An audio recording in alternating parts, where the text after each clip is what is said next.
Thank you and welcome. Before we get started, this evening's proceedings are being videotaped, and unfortunately our good friend Harry O'Neill is unable to be with us in the room this evening. Those of you on AAPOR.net, I hope will join me just for a moment.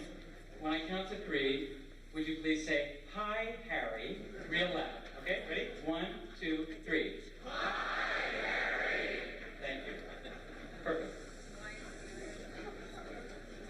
Thank you for coming to what I hope will be an engaging evening for all of us, an evening of exchange of ideas, and an opportunity for learning about topics we all care deeply about.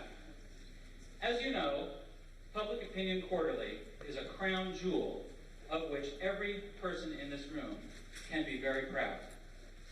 Our association's quarterly journal has been a beacon of quality in which the academic literature of our field is deposited and has been since 1937.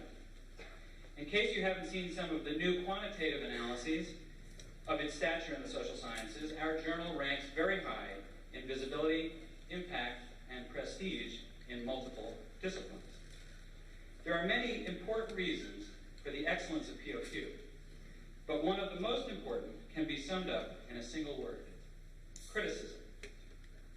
Authors who submit articles to POQ work very hard to prepare their manuscripts for submission and ultimately believe the product they produce is ready for publication in the end, but 90% of those manuscripts are rejected on the first submission. The association selects a wise and experienced editor we trust, and he or she selects wise and experienced reviewers who read each submission, and the net result is usually a raft of concerns and potential problems standing in the way of publication. When some authors get the editor's letter and see the long list of complaints, their first instinct is to denigrate the reviewers and the editor. How could they fail to recognize the superb quality of my work? Obviously amateurs, or worse, experts with axes to grind. So these authors conclude the journal isn't worth the paper it's printed on, pack up their paper, and send it off immediately, unaltered, to a different journal. In my view, that's a big mistake. It is not the responsibility of the editor or the reviewers to trust a well-meaning author or to give him or her the benefit of the doubt. It is the author's responsibility to write a paper that is convincing to the journal's readers.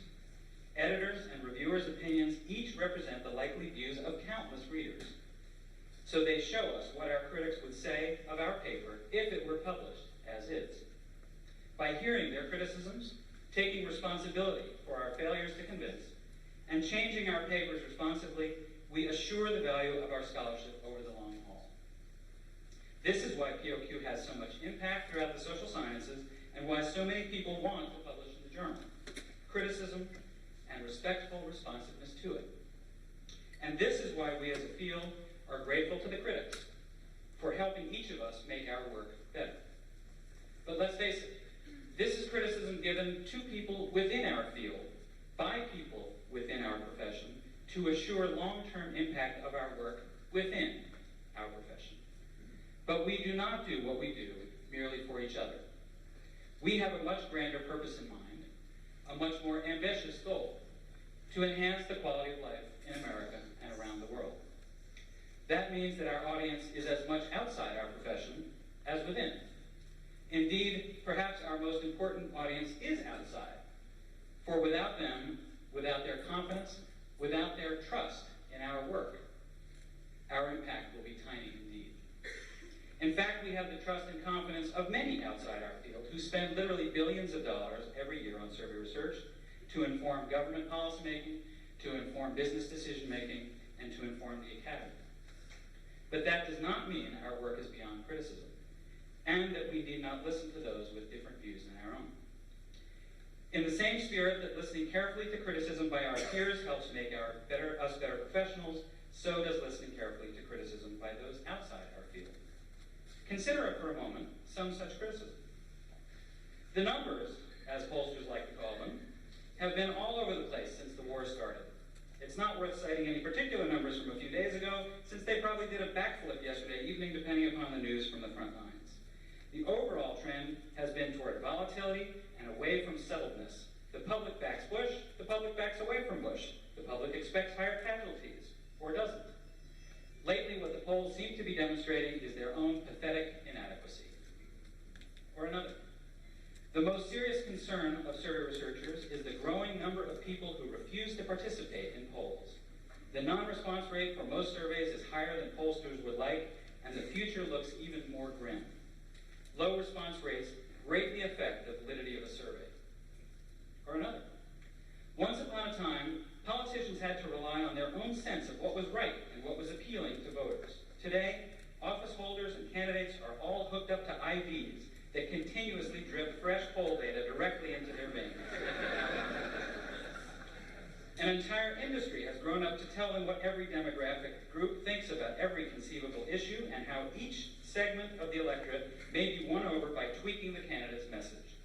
But the November 5th election outcomes left pollsters resembling contestants trying to catch a greased pig, with their quarry escaping and their faces splattered with mud. Or another. Polling has become a type of meat thermometer, but meat thermometers are more accurate. We elect the president to lead us, not to follow meaningless polls. Or the last. If the politicians don't know what you're thinking, they might have to stop pandering and take a chance with the truth. So if a pollster calls you, lie your head off. Not one of these quotes comes from our guest this evening.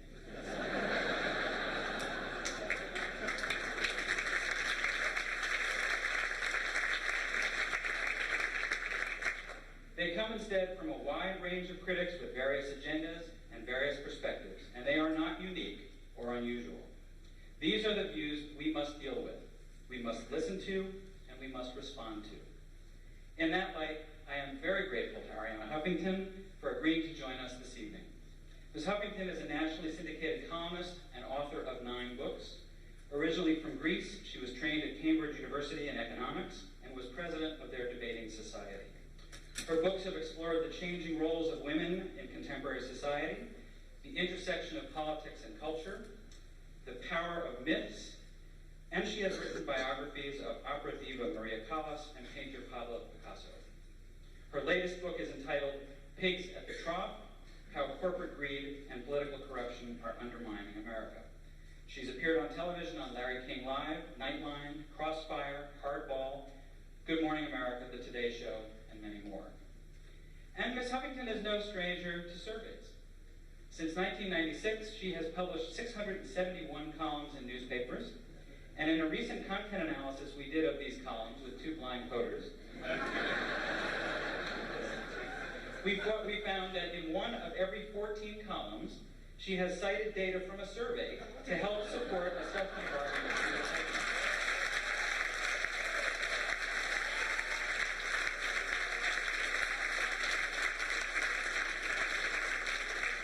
We are happy to have been so helpful to you. But those are not the only mentions of polls in Arianna's columns. As you no doubt know, Ms. Huffington is concerned about the quality and reliability of survey data and about their impact on public discourse and on policymaking in America. Having read all of her columns on the subject, I can see why she would be concerned about some aspects of our work. From an outside perspective, anyone who looks closely at what we do would have to be confronted by these very same apparent problems. Many of us in the field believe that we have strong and compelling answers to all of these concerns, and that things are not nearly as bleak as they may seem to those observers. But when I look to see where we had written powerful, data-based responses to these criticisms of our work, I came up with almost nothing. I believe it is our responsibility to formulate those answers and to educate the public about them and about the value and validity of our work, not to ask the public to give us the benefit of the doubt or to do the investigative work themselves.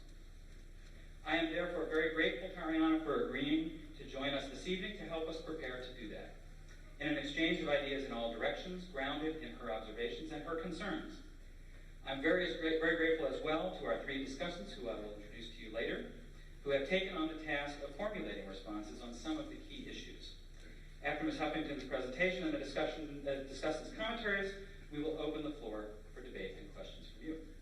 So without further ado, I hope you will please join me in welcoming Arianna Huffington.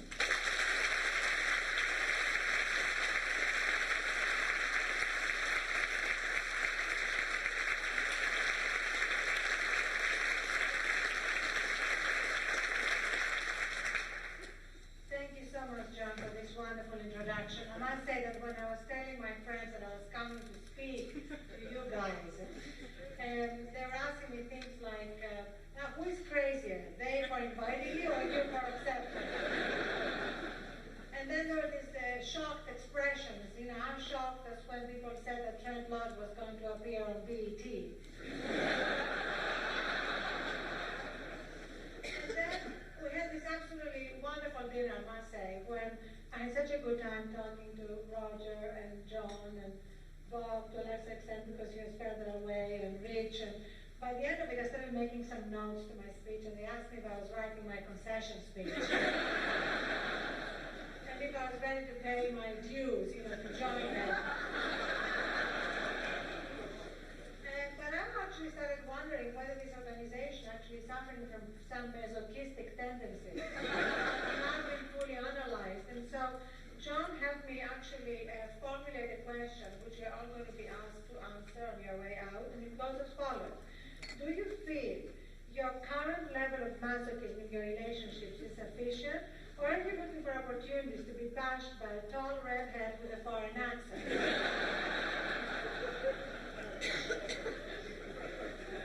And speaking of my accent, can you all hear me and understand me?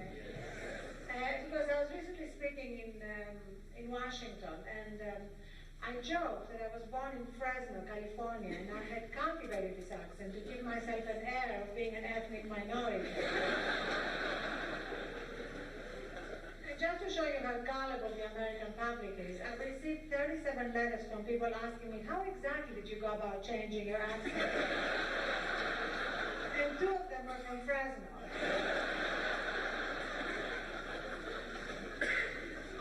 My ex-husband has a different explanation as to why, even though I've lived in this country or in England longer than I've lived in Greece, where I was actually born, I still speak with a heavy accent. His explanation is that I never listen. But that's what ex-husbands are supposed to say, right? So I've also, before I move on, I want to thank my friend Susan Pincus, who is a good friend from Los Angeles, and whose polls in the Los Angeles Times are impeccable, except for the last one that I criticized in my last column, which is still talking about. Let me first of all explain why I got into writing about polls. And it really springs, that preoccupation with polls, from my preoccupation with leadership.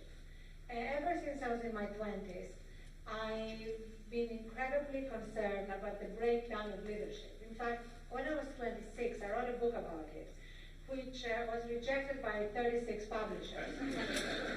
And finally published in America by Stein and Dale, which has subsequently gone bankrupt, not because I published my book. But the point of that book was really that the crisis in leadership in the West, it was a big book, no wonder nobody wanted to read it, has only gotten worse. And with every passing year, I have believed that more and more. Until I've now reached the conclusion that we are being governed by fanatics and fools, and that polling is being used to enable the fanaticism and the foolishness. So it's not that you, in your impeccable, pristine, platonic ideals are bad, but the way you are used is bad. Do you understand the distinction? Because I know that we are going to hear a lot from the 3 guys who were there to sort of gang up on me about how wrong I am. But remember, they're going to sort of talk about this platonic idea of polling, and I'm going to talk about the reality, which is how it's used. And that's really what I want you to keep totally present as you're listening to them. Okay, I want to kind of create the framework in which you're going to hear me and hear them. I mean, I'm sure you all know a lot. I feel a little bit like Claire Booth-Luce, you know, was given an audience with the Pope after she became a Catholic, and she went on going on about Catholicism until he had to stop her and tell her, Madam Booth-Luce, you forget I'm already a Catholic. tell you, of course, is all hat to you. But nevertheless, let's just look briefly at the history of polling in politics. Because in 1976, remember, it was the first election dominated by pollster, the young Pat Cadell, who ran the Jimmy Carter polling, and who, you may remember, was the youngest actually guy on Richard Nixon's enemies list. So he was a very good person. And then, we went on to 1992 and the Bush 41 campaign, which was actually run by a pollster, the first campaign to actually formally be run by Bob Teeter. And the vacuity of that campaign is hard to match, because basically nothing happened in that campaign. No sentence was uttered unless and until it had been polled. And then we moved on to 1996 and Bob Dole and his 3 policy priorities, which were all poll tested by Tony Fabrizio. And then you may remember after Bob Dole lost, despite following Tony Fabrizio's advice as to his 3 policy priorities, which were tax cuts, an amazing surprise for a Republican. Number 2, attack Clinton for his lack of seriousness about attacking teen drug use. And number 3, attack Clinton as a tax and spend liberal. It was all very original, very imaginative, the kind of visionary leadership we expected from Bob Dole. And then after, just before he went on to flog Viagra, and then, Tony Fabrizio booked the National Press Club to explain why Bob Dole got it wrong and why the timing wasn't right for a 15% tax cut, just kind of somehow forgetting the fact that he had been there at the conception of this 15% tax cut. This is just a little bit of history, and in between all that, there were sort of some bright moments, like the story that Dick Werfling told me of when he went into Ronald Reagan's office with the polling results about taking on the air traffic controllers. And he said to him, Mr. President, this is not something you should do. The poll numbers are terrible. Over 70% of the people are against you. And Reagan said, well then, we have to change their minds, won't we? Which is, I suppose, the Platonic ideal of what Bob is going to tell us leaders do. They use polling to fine-tune their message and to be able to convince the public of what they believe. No, don't listen to a word he says about that. I gave you one of the handful of instances in American politics when that happened. Most of the time, they really use polling to tell them how to behave, and we'll get into that in a minute. And that actually goes very much against the whole founding of this country, because as James Madison said, the whole purpose of democracy and leadership is to refine and enlarge the public's views. It's not just to take them and then basically feed them back to them in this kind of toxic recycling that's at the moment passes for democratic discourse. So right now, polls do not just become a substitute for leadership, they have become a substitute for debating and for thinking. I don't know how many times I've been on television recently and I've been told, well, the president's approval rating is 77%. My first answer is, so what?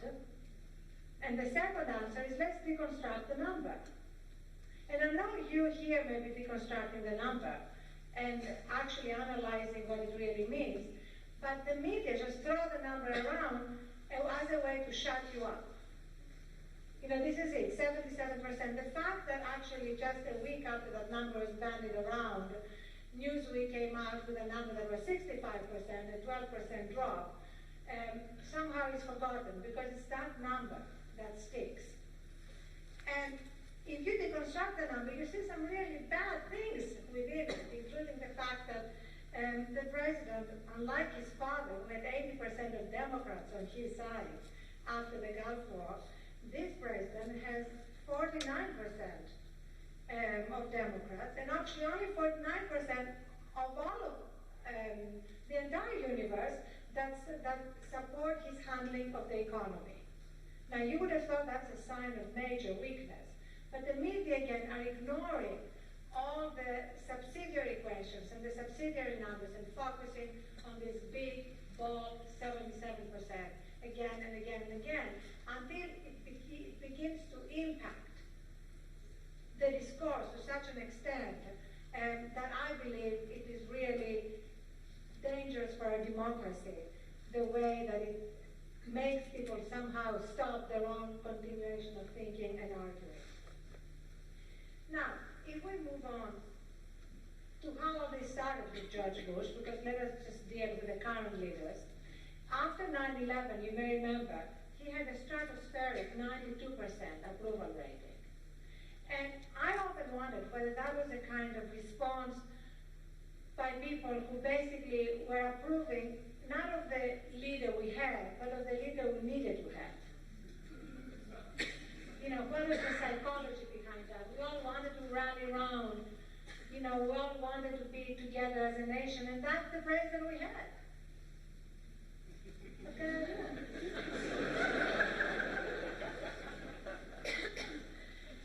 But as a result, all these numbers, all these approval ratings that are being bandied around have had a disastrous impact on the democratic leadership. I mean, the congenital spinelessness of democratic leaders is tragic.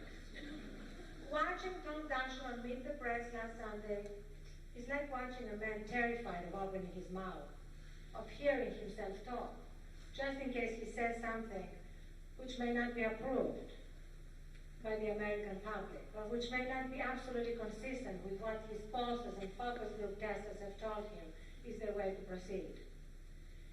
And somehow, we don't hear a lot about the fact that just before the September 11th attacks, to be precise, in May 2000, in various major polls taken that asked the public to let us know what are the issues most on their minds, what were the issues they're most concerned about, you may remember that terrorism was number 16. 0.4% of the American public believed that terrorism was an important issue. And guess what? About 4.4% of the American leaders acted as though terrorism was an important issue. You may remember that when the Gary Hart-Warren Rudman report came out, it was ignored. It was ignored by our political leaders. It was ignored by two administrations, both Bill Clinton's and George Bush's administration. It was ignored by all the media, including the New York Times. The New York Times did not write anything about that report. And I believe that the fact that the issue of terrorism did not appear in any poll as a great concern, or even as a minor concern of the American public, is a significant factor as to why that major issue was ignored. Despite the Hart-Rudman report, despite successive reports by the CIA and the FBI, at least those who are paying attention. And that really leads us to how the media are covering polls. Again, it's become a very lazy way to produce cable television.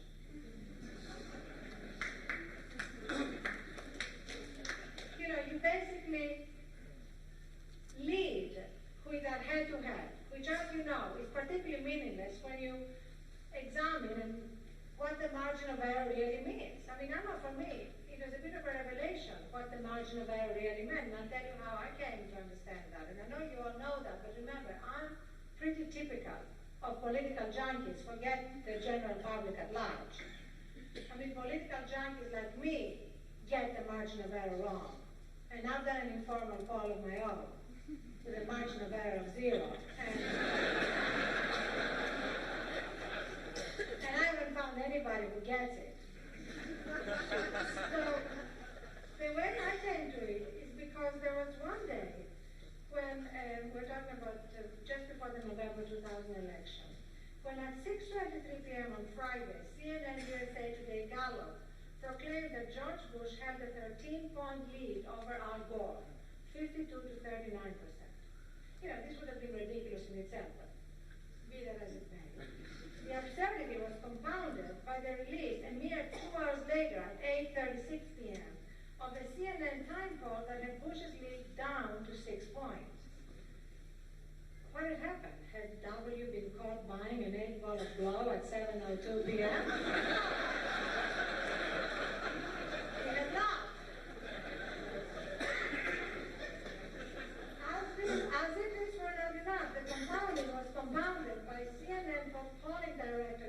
Holland's explanation that the widely divergent polls were statistically in agreement, given the poll's margin of sampling error.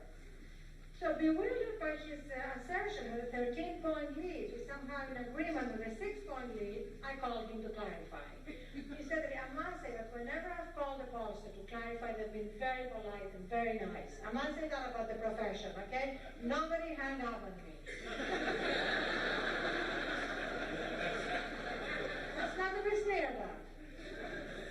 Okay, so here's what he said. Here's his lesson in numerical alchemy, and I quote.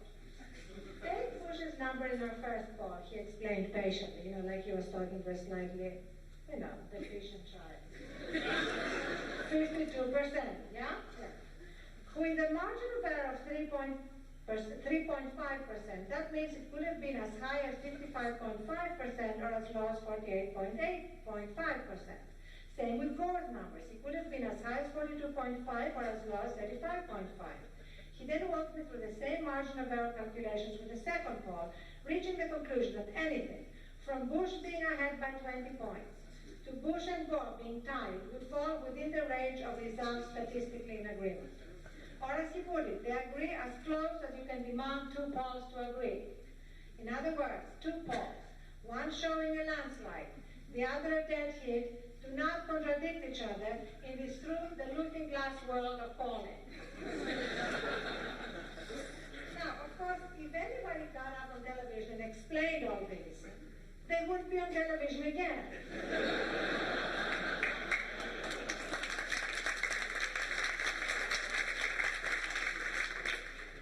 Because the whole thing is about this kind of head-to-head, right? It's about the drama of the race and not the intricacies of the margin of error as you professionals understand it. So these are the numbers that we have to deal with, and these are the numbers that are being bandied around, and these are the numbers that are being used to fundraise, and these are the numbers that are being used to basically eradicate the opposition because they're immediately seen as non-viable and cannot raise money, and therefore these are the numbers that get us to 98.5 incumbency re-election, which I don't think is a good thing in a democracy, because it's pretty close to what Saddam Hussein was getting. Look what happened to him. But we don't actually know what happened to him. That's another story, right? Maybe he's with the other dead or alive guy, we don't know what happened to him. But I'm not here to talk about politics, right? Although that would have been fun. So, another related problem, and my friend Mark Melman is here. I don't know if he's in the room, but I saw him outside at the bar. Now, I didn't mean it that way. Just having a Diet Coke. So, Mark, among other things, like now doing the polling for John Kerry, specializes in commission polls. And I remember being at a conference with Mark about campaign finance reform. We had all the major think tanks working on campaign finance reform, the activists, all the groups working on that. And we were told, and the meeting was convened by Common Cause, that Mark would start the meeting with a poll about campaign finance reform. And I deeply objected to that. Because I believe that if we're really going to change the system, we have to stop just constantly producing polls about the current system, because we're never then going to really be able to change things. And that is related also to another poll that Mark did, commissioned by Public Campaign, that proved, what a surprise, that people are in favor of public financing of campaigns. Have you ever incidentally seen a commission poll that came out against what the people commissioning the poll wanted to come out against or for? And because if you have, I would love to see it. Because in my experience, whenever the NRA commissions a poll, it proves that people want no gun control. Whenever the Brady people commission a poll, it proves that the people want gun control. And if Mitch McConnell has commissioned a poll, I'm sure it will come out against campaign finance reform, and you get my drift. And for me, the kind of ultimate in commission polls was the poll commissioned by Lockheed Martin, of Mark, which was really a very special poll because it was really had an audience of one, the President of the United States, Bill Clinton at the time. And the poll was commissioned to prove that the majority of the American people, 59% to be precise, wanted us to spend $2 billion to fight the drug war in Colombia. Now, in my opinion, the majority of the American people do not know what Colombia is. But then we can poll that. So the fact that here was a poll by Lockheed Martin that was then taken to the White House to convince the president that he should produce this huge aid package for Colombia. It turned out to be $1.7 billion. Okay, they didn't get exactly what they wanted, but that was a pretty large number, considering all our underfunded domestic priorities. So my question is, if only homeless children could commission someone to do a poll for them, to show that the American people want us to spend $2 billion on them, wouldn't that be a good thing? But somehow homeless children do not commission polls. And that's one of the other reasons why I have a problem with the predominance of polling in our political life. So, let me also say that if you do anything, I actually considered at one point to commission a poll about my column. Here's how I was going to phrase it, okay? I was going to say, given the choice, would you rather read this column or have a tooth read? And I could produce the results whereby 70% of people would strongly or somewhat agree that they would rather read my column than having their tooth read. I mean, no, there would be 25%, I'm sure, some of you here, who would rather have their tooth read than read my column. But anyway, I'm sure you can all come up with marvelous ways to phrase questions to prove whatever the people paying the tune, right, wanted to prove. And that's not anything against the integrity of your profession. It's just...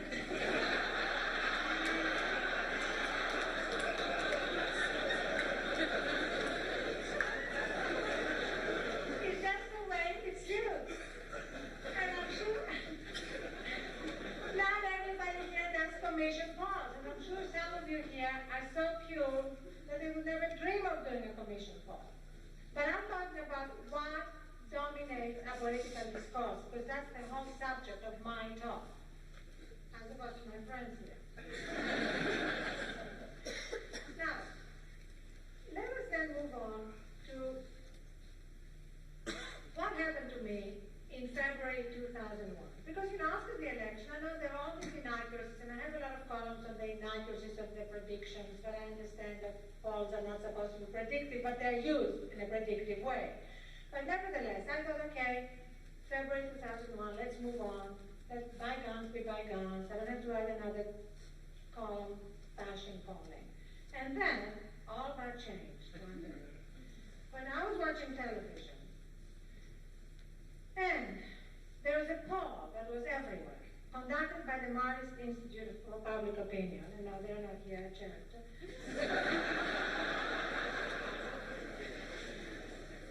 That found, okay, and I quote, that if the 2004 presidential election were held today, that is February 2001, 49% of registered voters would vote for Bush, 44% would pick Gore, while 7% were undecided. Okay, to me, this is really about as meaningful as phrasing a question in the following way, which I would suggest you try one day. If the world were to stop spinning, and all life were placed in a state of suspended animation, who would you like to see in the Oval Office when you thaw it out?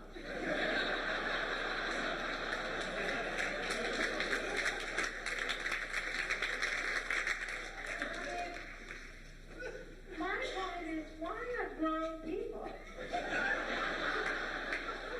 wasting their time conducting such meaningless polls? And more importantly, why do grown people in the media insist on disseminating them as newsworthy? It's like the Frank Luntz polls. Who would you rather spend a weekend with? Bill Clinton or Bob Dole? Remember that poll?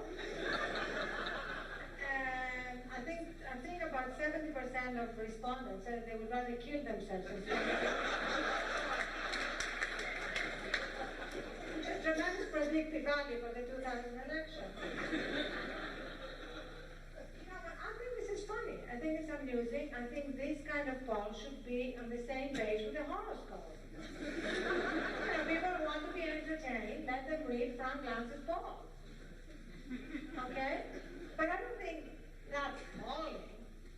And yet, there he is on television all the time, being interviewed as a pollster. I don't know if he's a member of your organization, of your association.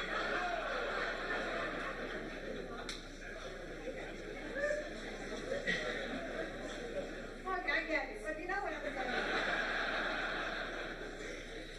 But in terms of what the public perceives polls as to be, Frank Lance is a pollster for the public. They don't make the distinctions that you all make in this room.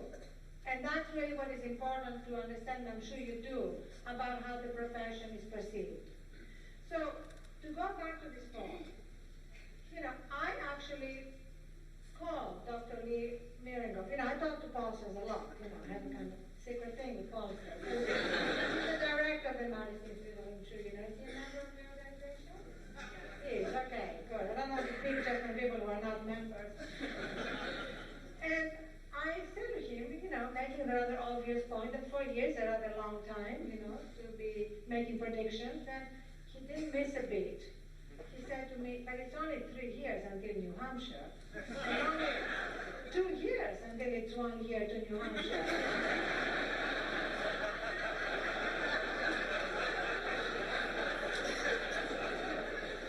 By that point, I was practically tasting Steve Forbes' barbecue at the Iowa Strong Club.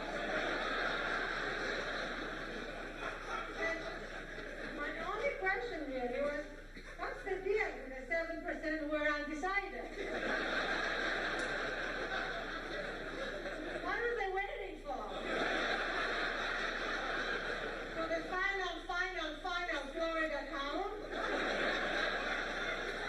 Or were they all just a bunch of foot riders, holding off until they saw how W handled his second week in office before making up their mind?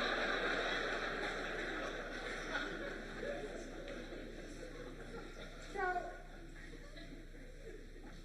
the second reason why I'm very concerned about the dominance of polling in our political discourse, the first you may remember is my concern about leadership, political leadership in this country. The second reason is that I believe that our country is at a very dangerous moment right now, that we have effectively become two nations, and that one nation is living under different rules, laws, and regulations than the other. And it's not just economic disparities I'm talking about, although in Pigs at the Drop, my last book, I have a sidebar that I'm calling Upstairs, Downstairs, where I give a lot of statistical evidence of these disparities. And just to mention one, in 1980, the average CEO was making 42 times as much as the average worker. And by the year 2000, the average CEO was making 571 times as much as the average worker. And that's not because they were doing a good job. So I believe that these disparities are futile, and they're not sustainable in a democracy. And I believe that the reason why we're having this debate right now that's dominating the nation about tax cuts, where the debate is not as to whether we should be insane enough to have tax cuts, but how huge should the tax cuts be, is because for some reason the Democratic leadership has been convinced, because of all the polling being done, especially a lot of the internal polling that I have seen, that the American people want tax cuts. And therefore, they're not going to offer anything else. Now, I don't believe that. But more importantly, I believe that insane public policy is being justified in that way, and is not being countered and is not being challenged. And I believe that as a result, we are in a very dangerous place as a nation. I repeat that. And so if you want change, if you want real reform, if you want the people who are left behind to be on the forefront of the political agenda again, how do you do that? Through polling. And really, I'm now kind of going to plead with you to find a way to somehow ask the kind of questions, conduct the kind of in-depth surveys that will put these issues back on the forefront of the political agenda. because it is absolutely necessary if we're not going to ignore the pain in this country the way we're ignoring it at the moment. When you have schools being closed down early in Oregon and in California because we don't have money to pay teachers, and yet that's nowhere part of our political discussion. When we have 2 million more people out of work since George Bush became president, and yet all that this administration and its spokespeople are doing again and again is repeat the word jobs, jobs, jobs in any speech in a robotic way. The president mentioned it 3,000 times in one speech. Despite all the evidence that these tax cuts will have no impact on jobs, they keep repeating that like a mantra, which clearly has been given to them by their posters, by their focus groups, in a way that simply validates the kind of fanaticism that is dominating at the moment Washington. And unfortunately, when fanatics are not being challenged, they prevail. And one of the core parts of fanaticism is to be impervious to evidence. It doesn't matter how much evidence you show that the last tax cut, $1.3 trillion, did not lead to any jobs. On the contrary, it doesn't matter, because this is all reason and evidence, and it doesn't work. And so as a result, we have this complete caving on behalf of the Democratic leadership, which does not produce any sort of countervailing force to what we have dominating the Republicans at the moment, both on the White House and on the Hill.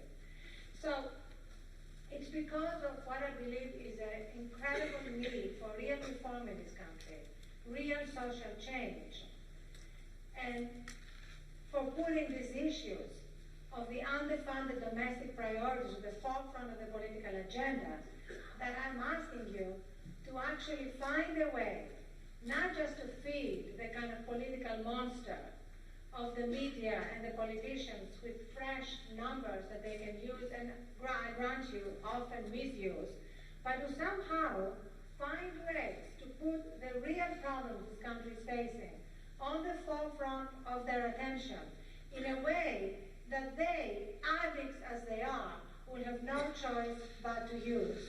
Thank you.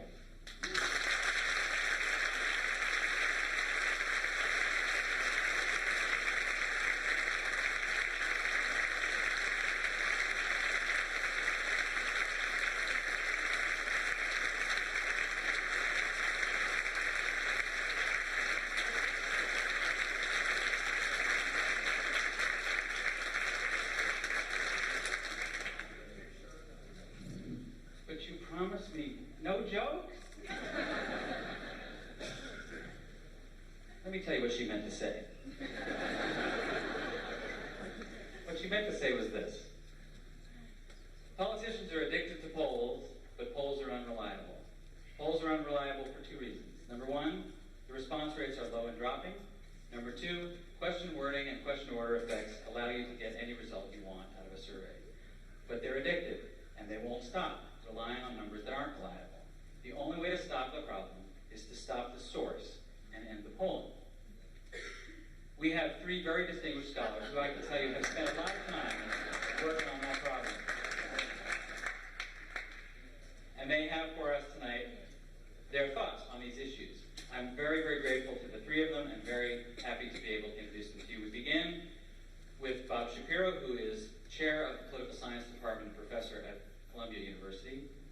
He has won all the book awards we all wish we would win, and in particular, his most recent book is entitled Politicians Don't Pander, and I'm delighted to introduce you Bob Shapiro.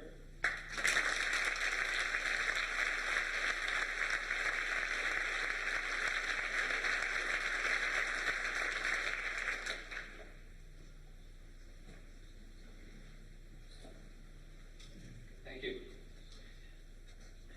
I make, in response to some of the comments that have been made, I want to add a few things to my talk. So, John, feel free to cut me off as needed. I enjoyed very much the jokes at the kinds of polls and survey questions we've asked. I'm sure all of you in this room have lots of jokes to tell about polls you've done. In preparing for this talk and some other things I'm doing, I looked back at some old Gallup polls, and Harris polls, and two of my favorite questions were, in 1936, there was a Gallup poll that asked the following question: do you favor or oppose the Toronto Baby Derby? It conjures up all kinds of images of what they were talking about. And actually, they were talking about some legitimate population-related policy in Canada at the time. My favorite one, though, is a 1983 Harris poll that asked people in the survey, did you have sex last night? 47% said yes, 45% said no, and 8% said not sure. So I agree absolutely completely that there are a lot of strange things that come out of surveys. Some very interesting points were just made. I think the most important thing about this evening is an exercise in public education about public opinion and the role of public opinion in polling in democracy. I don't think we're going to come to any firm conclusions tonight, but I think it's important to have these kinds of open discussions. And I appreciate AAPOR having this panel to give us an opportunity to do it in the context of an excellent talk by one of our biggest critics, who gave a very nuanced presentation of some of her thoughts. I think a little more nuanced than some of the way she's written about them in her columns. And I actually agree completely with a lot of the political points she made. I mean, consistent with my own personal ideology. I think but I would emphasize that the problem here is with the politicians. Unfortunately, for some of us Democrats, it's with the Democrats, but it's not with the polls. It's not with the polling industry per se.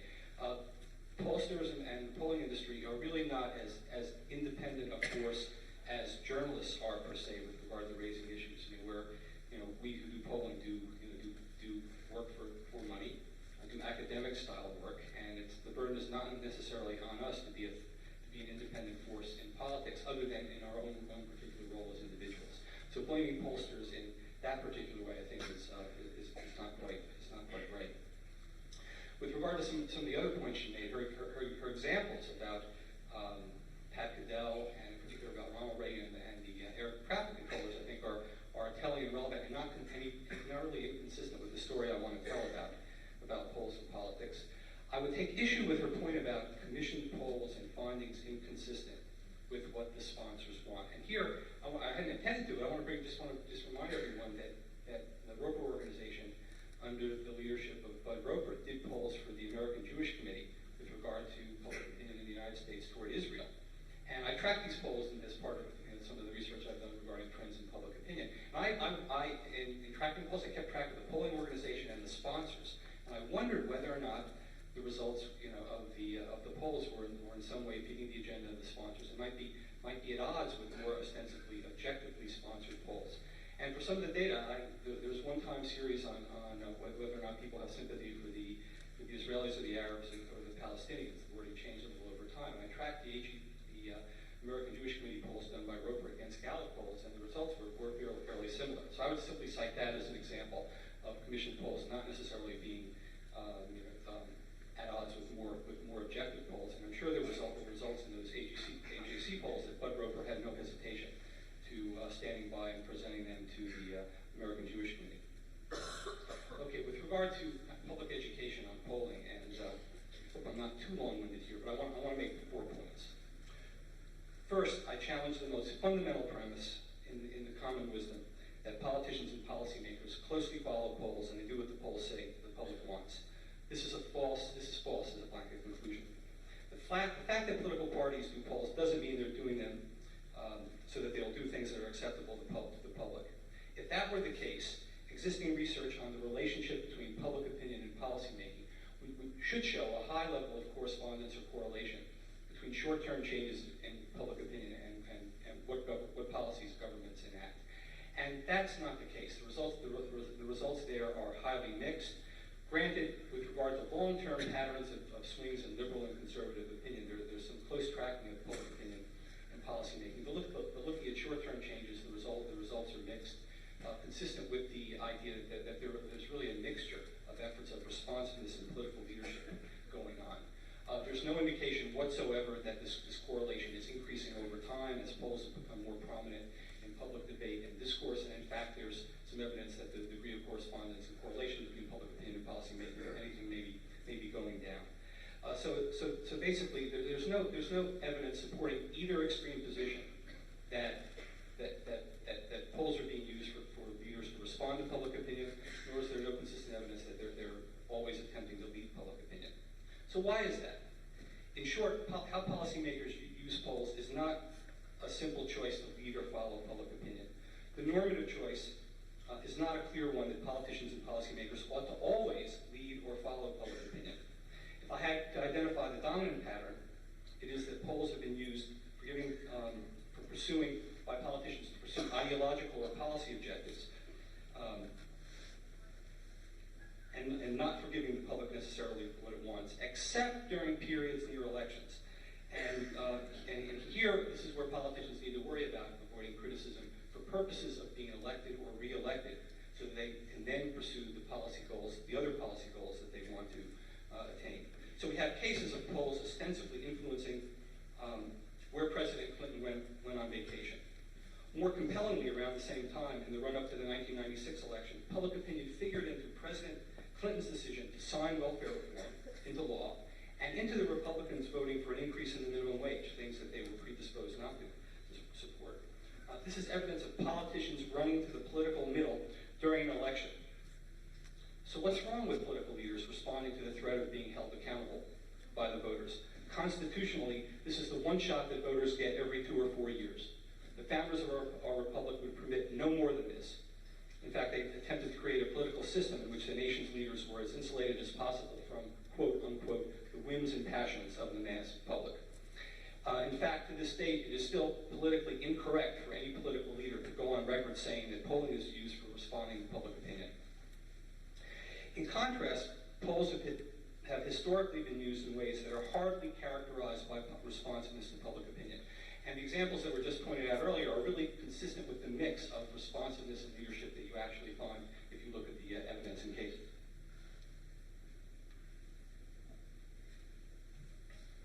I can't do justice to the variety and complexity of all this in a few minutes, but these uses have substantially been for purposes of leading or manipulating public opinion to obtain policy goals, or for other political purposes. Now, there may be a fine line between leadership and manipulation, but this hardly represents politicians slavishly doing what polls tell them. Rather, politicians and policymakers, have attempted to use information from polls to move the public in the direction they want to go. The best I can do here is a quick drive-by, simplified history of polling. Franklin Roosevelt was, in fact, the first president to use polling data from pollster Hadley Cantrell. To the extent that Roosevelt used polls, it was to work, for example, toward making the public more receptive to helping Britain early in World War II, especially through Lend-Lease. Roosevelt tracked his efforts to move public opinion and then appeared to respond to the public opinion that he helped shape. Next, fast forward to John Kennedy, who had Lou Harris as his consultant and pollster. During Kennedy's primary and general election, he made foreign policy a major issue in a way that defied any indication from his polls that this is what the public wanted to focus on, as the nation was faced with an economic downturn and other problems. According to the archival and other record, Kennedy focused on foreign policy to gain credibility in elite circles, whose support he needed for electoral purposes and for governing if he won the presidency. Further, he could and did use foreign policy as an issue to showcase himself as a new generation of political leader, and emphasizing visibly his personal and leadership qualities. On to Lyndon Johnson. Neither the Vietnam War nor the War on Poverty sprang from results of polls conducted by Oliver Quayle, that was one of his pollsters. The polls were used to track and modify Johnson's approach and tactics of leadership or manipulation on these issues. Richard Nixon stated loudly on the record that leaders should not do nor rely on polling. And of course, he did more polling than any president up to that time with the help of polls by the Opinion Research Corporation, where Harry O'Neill's worked, and Robert Teeter and Market Opinion Research. Like Roosevelt and Lend-Lease, Nixon used polls to track his progress, for example, toward gaining public support for mainland China's membership in the UN and further diplomatic openings toward China. Jumping further ahead, there was an evolution this is some history, in American politics that has occurred as a result of the transformation of the political parties, related in part to the civil rights issue. The end result, it's a long history, was that the Democratic and Republican parties by the mid-1970s became more ideologically polarized and homogeneous internally, as can be found in trends in roll call voting in Congress.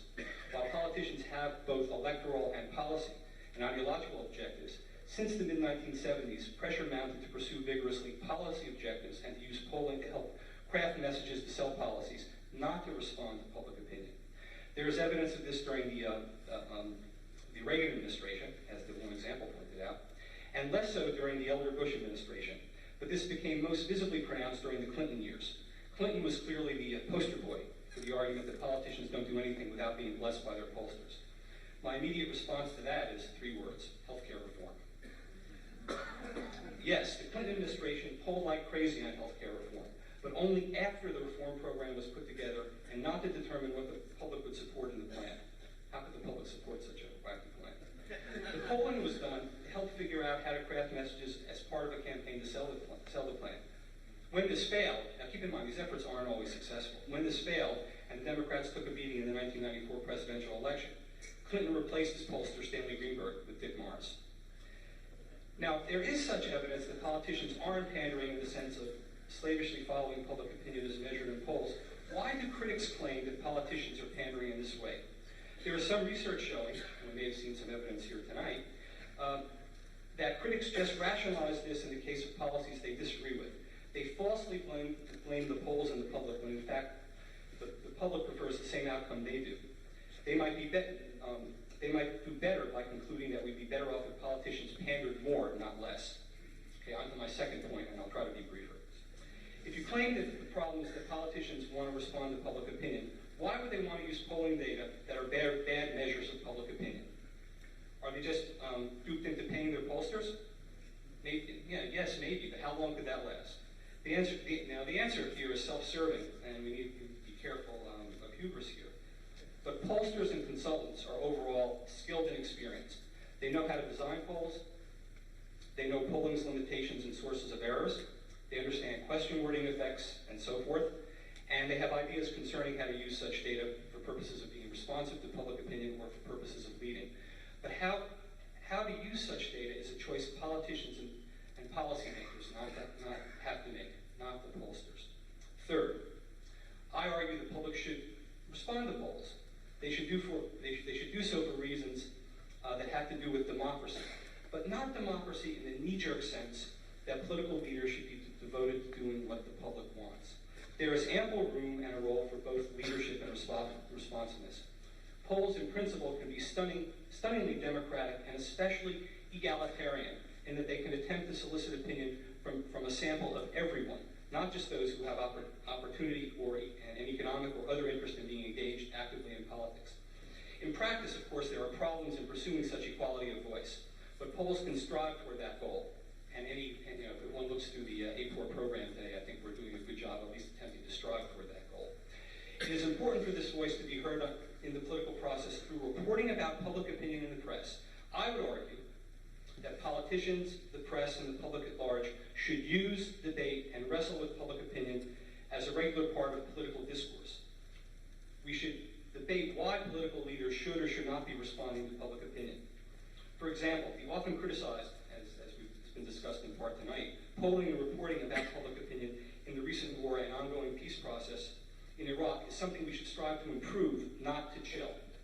As part of the history and expansion of polling worldwide, it is no accident that in transitions toward democratic, as transitions toward democratic government occurs worldwide, opinion polling merges and expands.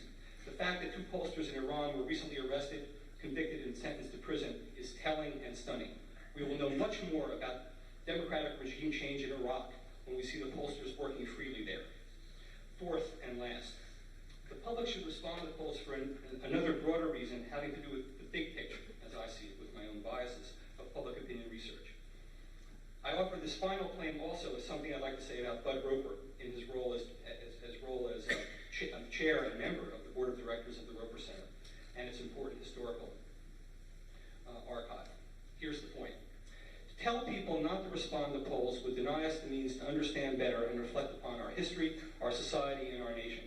Just as we've learned about demographics and other changes from the census and all manner of other surveys, we've learned much about change and stability in American public opinion since 1935, when George Gallup, Archibald Crossley, and Elmo Roper, followed by Bud Roper and others, began began and continued to do surveys.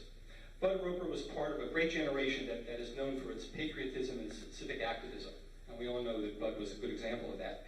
It's also a generation, in my opinion, that has a great sense of history. Public opinion research has helped track parts of this history, and let me just give you a quick sense, and I'll try to be very brief. At the very beginning, in September 1935, Gallup poll number one, question one, asked.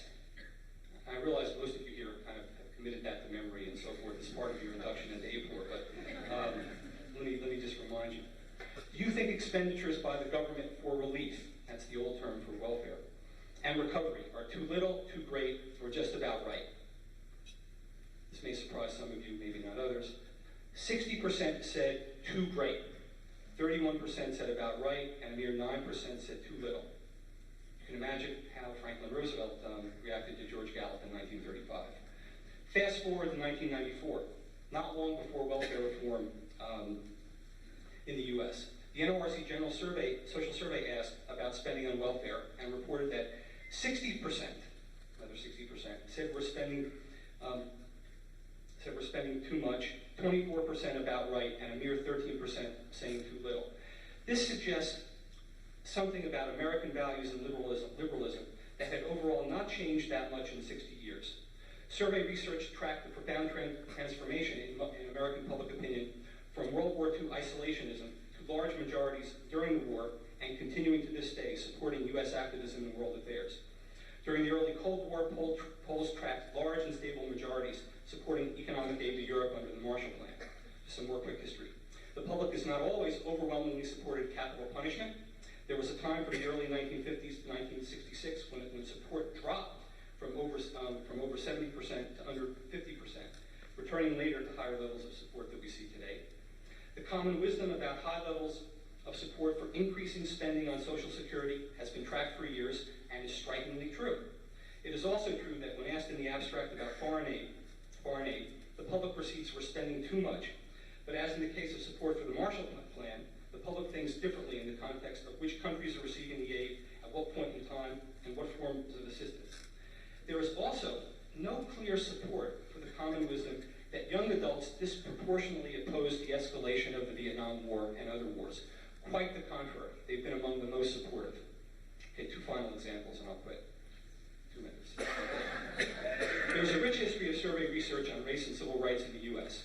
A profound change in opinion occurred regarding segregation in schools. In 1942, not much more than 30% of the public favored, quote unquote, Negro and white children attending the same school. This then rose to 90%, a 60% change 40 years later. And last, the most stunning change that I have seen in the available trend data occurred in the case of responses to a question about whether people approved of a married woman working if she has a husband capable of supporting her. Now keep in mind, in 1939, Massachusetts and Illinois were apparently considering legal restrictions on the employment of women during the Great Depression. There was a rationale here, allegedly. In 1936, not much more than a mere 10% of the public, 10%, approved of married women working, compared to more than 90% approving of this more than 50 years later. A fully 80% percentage point change. I can go on and on about change in stability in American public opinion, as some of you know. So stop talking to pollsters. Why would we want this kind of understanding of our history and future to end? Thank you.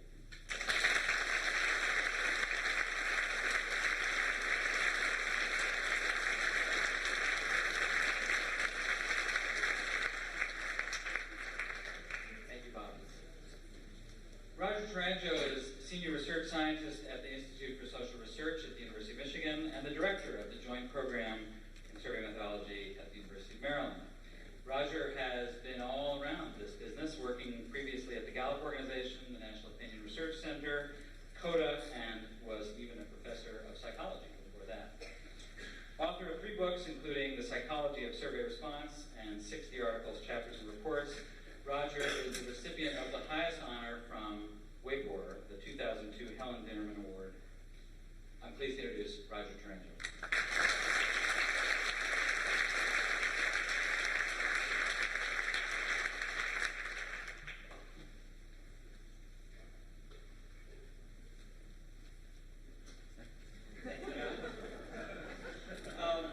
My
being over-surveyed because of the onslaught of telemarketers, some of whom pose as survey researchers.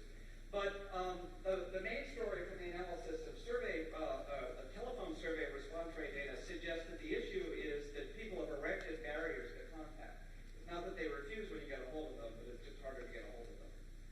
Okay, so that's so much on non-response error. Let me turn to measurement error.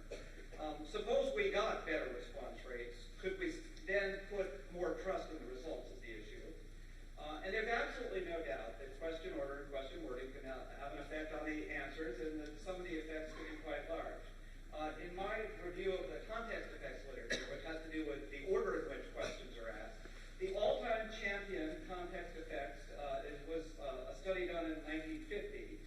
Hyman and Sheetsley demonstrated a 37-point difference in answers to the question, do you think the United States should let contest reporters from other countries come in here and send back to their papers the news as they see it? What made a 37-point difference was whether or not an item that asked about U.S. reporters going into communist countries came first or not. Okay, so that made a huge difference. This is a very stable difference. It's replicated, though considerably smaller, by Schumann and Presser, and then another study by Schumann and Ludwig. Okay, so you can get them. If you know what you're doing, you can engineer them. I myself had engineered a number of context effects for methodological purposes only. But what's the danger? How often do they crop up? And when they crop up sort of naturally, how bad are they? The General Social Survey for a while used the design, and they still use this design, in which different people get different combinations of items. So it's a naturally occurring context effect experiment. They rotate items in and out to sort of keep the total length of the survey constant. And different people get different combinations of items. Some of you know about matrix sampling, and this is an example of it. So I use a design in which context is varied systematically across different versions of the questionnaire. By chance, you'd see 5% of the items having significant context difference. Tom Smith actually only found 4% showing. So it looks like not much is going on. Schumann and Presser did a similar study where they looked at 113 items in the 1971 Detroit area study where they had embedded a slew of experiments. And again, only 8 showed significant differences by versions. These natural experiments that Smith and Schumann and Presser looked at could be flawed in a sense, in that the items in different parts of the questionnaire may not have much to do with each other. So what about items that are more closely related, the kinds of items you see in a short political telephone call, for example? So what happens when you restrict attention to items on the same topic? Well, gee, Tourangeau, Singer, and Presser, one of my best selves and 2 of my best colleagues, looked at results from 2 studies on attitudes towards the decennial census, which were done on behalf of the Census Bureau just before and after Census 2000. And there were many embedded wording and order experiments just to see how robust the results were across these variations in question wording and question order. And sure enough, the 3 of us were able to engineer 4 out of 5 order experiments that produced at least some difference, significant results. And the results that we found in the pre-survey tended to replicate in the post-survey, so they're sort of stable findings about order effects. The effects, though, were generally small. They're on the order of 2 or 3 or 4%. And in no case did any important conclusion from the survey change as a result of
you have self-administration than when you have interviewer administration. I think most people who have looked at these data have concluded that people are more willing to admit to use of illicit drugs in a self-administered setting.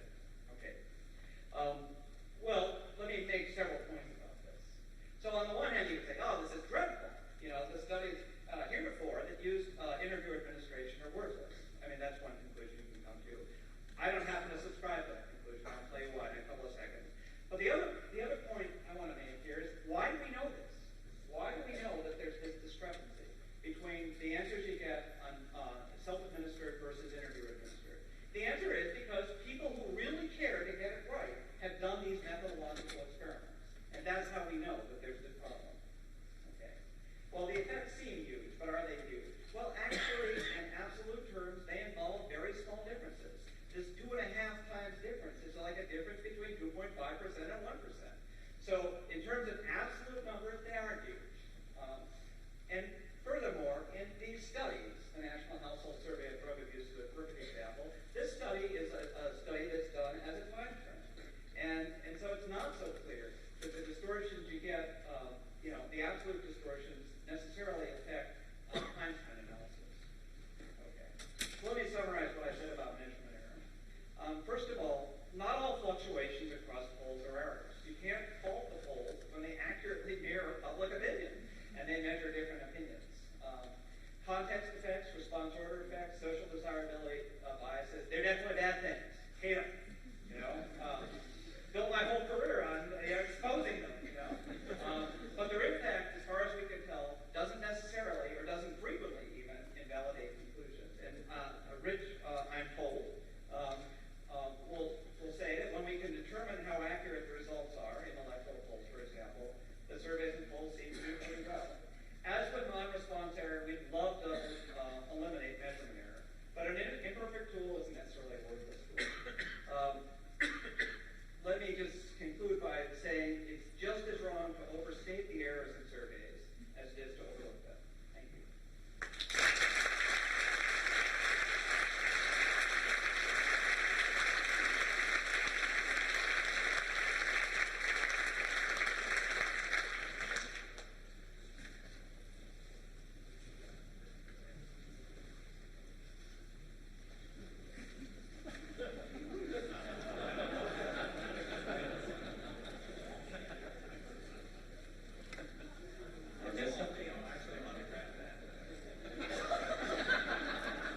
Rich Morin is director of polling, staff writer, and columnist at the Washington Post. You all know him. He came to the Post in 1987 from the Miami Herald, where he had directed surveys and research writing there. Before that, he was at the Arizona Republic in Phoenix. His work as a reporter and editor has been honored by the American Bar Association, the Association of Investigative Reporters and Editors, the Sigma Delta Chi Society of Professional Journalists, and others. In 1980, he was a finalist for the Pulitzer Prize in Special Investigative Reporting.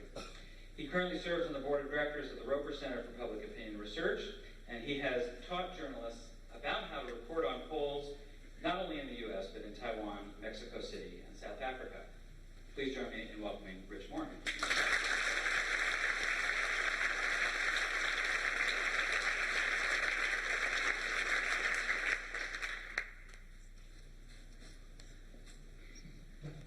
Arianna, that was a concession speech, you were right.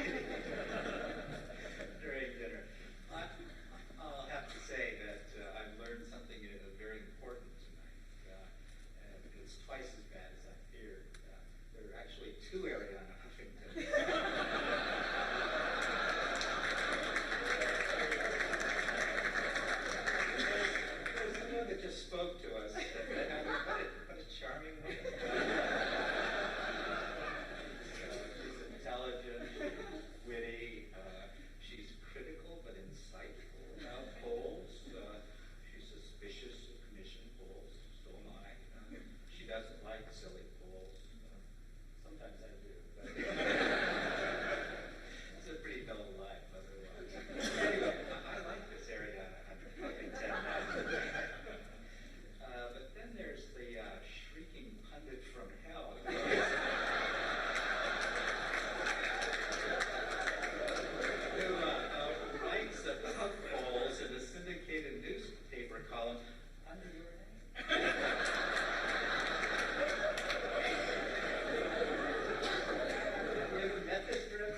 survey results are newsworthy because the one opportunity you have to test the accuracy of a poll by an election return, they often, in Arianna's mind, fall short. Her second claim is that reporters rely on polls as a substitute for other kinds of reporting that kind of get in the way between us and the people. And finally, that polls constrict the news agenda. In fact, I'll suggest that a review of the record shows just the opposite when you look at the accuracy of polls. The overall performance of polls in recent elections has been good. And if anything, it's gotten better. Now, polls aren't perfect. I've done some of those polls. Arianna was kind enough not to mention them. That was my greatest fear. Last night, about 2 in the morning, that was my error is built in the system, however. We try to minimize it. We can accurately characterize public attitudes, but we cannot precisely measure them. So on what does Arianna base her claim of increasing in accuracy? Let's first look at her critique of the 2000 presidential election tracking polls. Surveys conducted up into election eve that should be expected to produce good results. Did they? Well, Arianna says no. In fact, she says that 8 of the 10 national survey organizations got it wrong, including the Washington Post, failing to accurately project Gore's popular vote victory. And of course, this should be a source of great embarrassment, shame, and regret. It will take more than that to embarrass the news media, but we'll let's look to see how the polls really did in 2000. You don't have to look too hard. These predictive polls were remarkably consistent, looking up and down those rows of accurately characterizing one of the closest elections in American history, in which Gore won 1/2 of 1% more of the popular vote than George Bush. In fact, the summary measures tell a similarly hopeful story about those polls. The average error on the estimates of Bush-Gore was 1.1 percentage points. There's a little more, and that this set of polls was the 3rd most accurate in history. Arianna can only make her claim of wildly inaccurate polls by setting up a wildly false standard. Polls that Gore ahead were correct, surveys that didn't were wrong, no matter how close they came.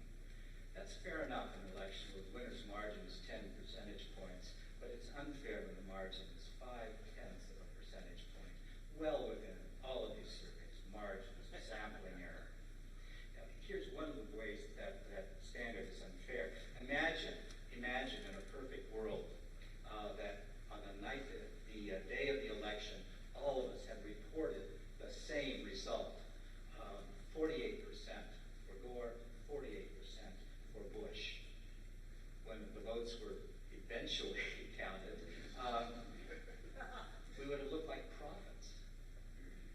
Yet according to Arianna's standard, all 10 of us would have been wrong. In fact, pre-election polls in recent years are getting more accurate, not less. Here we're plotting average candidate error from 1936 to 2000, and you can see that the trend is down, and certainly in a good direction. But there's some other element another element of this equation. Perhaps the problem wasn't the polls; it was those damn reporters. Perhaps the way that we journalists describe those survey results that gave Arianna the false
And the percentage with the right winner was 87 percentage points. Remember, we only got 20% right in 2000, and now we're up to 87%. I expected that Arianna would be so pleased. We still weren't good enough. In fact, somehow we were trending downwards, and perhaps she meant upward. But perhaps not. Well, is this a case of misbehaving polls or possibly a misbehaving pundit? I'll offer a couple of suggestions. She concentrated in her column evaluating the 2002 polls on three races, Georgia, Colorado, and Illinois. I won't go into as much detail as I planned to because we want to give you a good question. Let me briefly summarize. In the Georgia governor's race, one of the polls that she cited as showing the wrong person ahead, in fact, didn't have the wrong person ahead, but that survey was done 3 weeks before Election Day. In no way was that a predictive poll. You didn't do it a service to readers, you do it a service to us, so they probably don't care too much about that. But you also raised questions about, about your own recording of these results when you suggest that a survey done 3 weeks out is a predictive poll. In Colorado and Illinois, the situation was a little bit different. The two surveys there that you cited as being bad, in fact, stunk like hell. They were done right up until right on the eve of the election. They both got the winner wrong. I correct Illinois, they called it a tie. They were both done by Jon Krosnik. Arianna, if you want to be the polling's mistress of discipline and spank Jon Krosnik, I think there are about 100 people in this room who hold him down.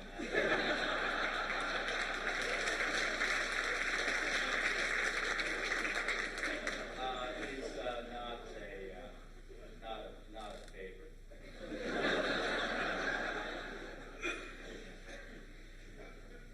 Let me move on to the second claim. The second claim that reporters allow surveys to get in the way of other types of reporting, and that basically reporters are lazy.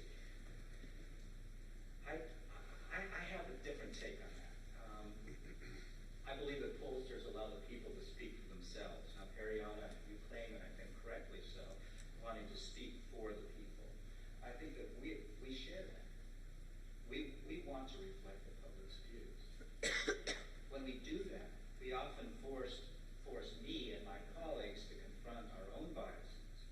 And they also challenge the conventional wisdom that we know so infects Washington. And it also serves as a corrective to journalism by anecdote. In my business, if it happens once, it's a phenomenon. If it happens twice, it's a trend. If it happens 3 times, it's a movement. But surveys allow us to get beyond journalism by anecdote, and that's a good thing. Without polls, the media would have to go back on relying on politicians, pundits, and campaign operatives to characterize public opinion about political matters. The nature of coverage would change in only one way. It would be less accurate. We would still over-report the game, the money game, the endorsement game, the advertising wars. The one thing that would be lost would be the voice of the people. Polling also takes us out of the newsroom. We're forced to confront the views of real Americans, give voice to their concern. And that's a very, very good thing.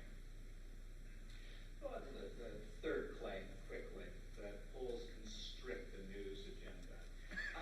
I make exactly the opposite argument. I'd say surveys expand the news agenda. In fact, they make possible some stories that could be done absolutely no other way. You mentioned that 77 Bush approval rating is scaring the Jesus out of all of the Democrats. But we gave George Bush and the Republicans plenty of reason to be scared. We cited one of those figures, and that is the Americans' doubts about his handling of the economy.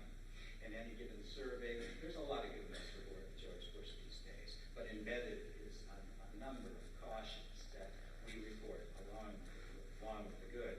And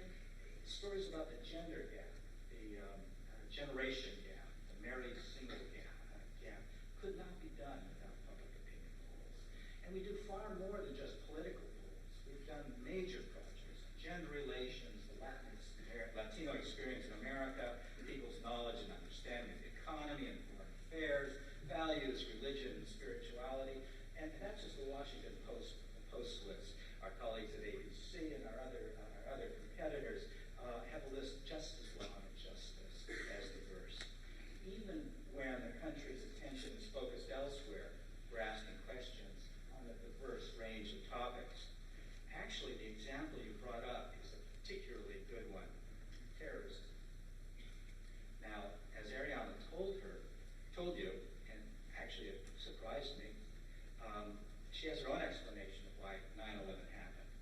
It was sisters who have basically politicians like shiny numbers. They can be easily distracted. So we distracted those politicians away from considering the problem of terrorism, and that real leadership, when driven by vision, not polls, would have seen the iceberg lurking beneath the placid surface of our prosperity. That's some pretty fancy right there.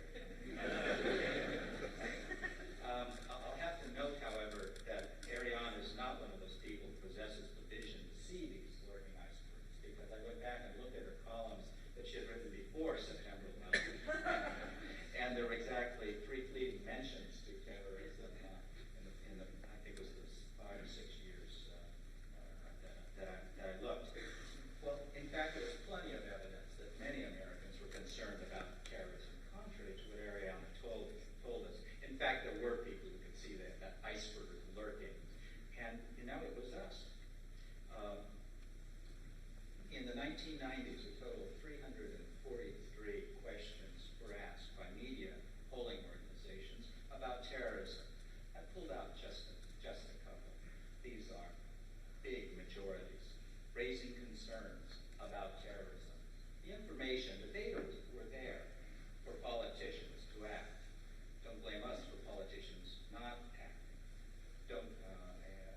What we need to do is to merely perhaps direct attention to the problems that are identified by surveys. I'd like to end by raising an issue that Arianna did not in her speech, and that is that she leads a campaign called Campaign for a Poll-Free America. And it basically is an effort to, as I said, put us out of business. She would have people hang up when we call. She would have people take us to court if we call back. Basically, she would like to end telephone polls as we know them. I was interested to speculate exactly what that would mean. What would we lose if there were no more telephone polls? Well, I have to go back being a feature writer, I guess, but that wouldn't be so bad. Here's some of the collateral damage that we would suffer if we lost some telephone surveys. We'd lose one of the 10 leading economic indicators, which is based on telephone surveys by the University of Michigan. We'd lose the ability to track the unemployment rate, which comes from the current population survey, which is mostly done with the telephone. Government would no longer have the ability to estimate future costs of federal programs, which are based on telephone polls. Information about health needs would also be restricted. State and local officials would no longer get data to help them set health policy. And we could no longer track vaccination coverage of children, which comes from a federal telephone poll.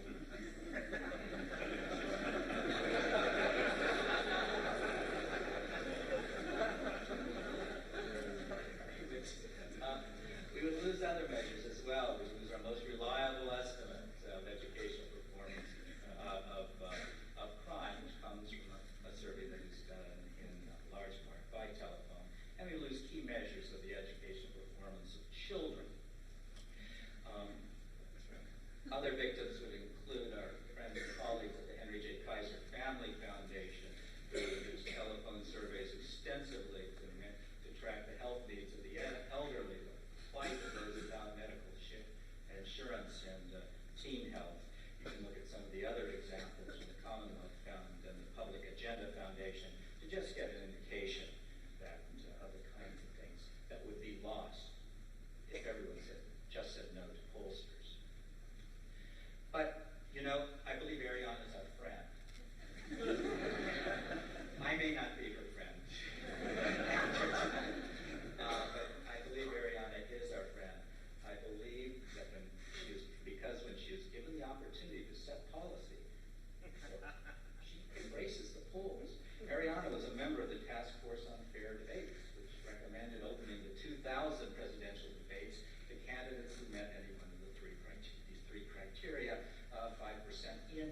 wants to write the poll questions.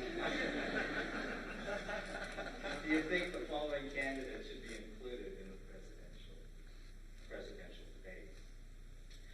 Well, you know, of course, 3 months later, Arianna was back spanking the polls, advising her readers that, quote, hanging up on pollsters and taking them to court is your patriotic duty, close quote. Well, you know, I like the Arianna I heard tonight. But if you happen to see that other Arianna, tell her to stop. Thank you.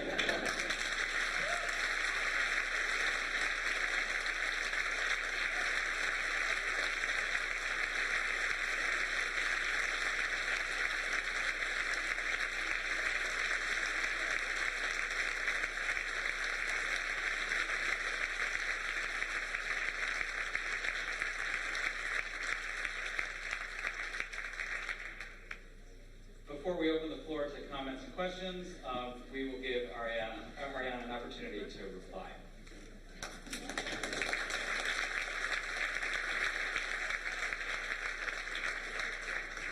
Okay. Where do we start? First of all, I thought this was absolutely wonderful. I don't know about you, but I've loved it. I made hundreds of notes. And let me just start by quoting G.K. Chesterton, which I'm sure you all would like to hear. He was talking about voting, but it can be extended to polling, just to explain why all those great sort of democratic statements were made about how the will of the people is expressed through polls is just rubbish. One of the inherent difficulties with polling, I write actually in a book, in my previous book, I got the governor that has a chapter on polling, is a problem described by G.K. Chesterton with regard to voting, but infinitely more true when it comes to polling. The question, Chesterton wrote, is not so much whether a minority of the electorate votes. The point is that only a minority of the voter votes. The average man votes below himself. He votes with half a mind or with 100th part of one. And that's the problem with polling. When you talk to a pollster, you're talking with probably 100th part of your mind.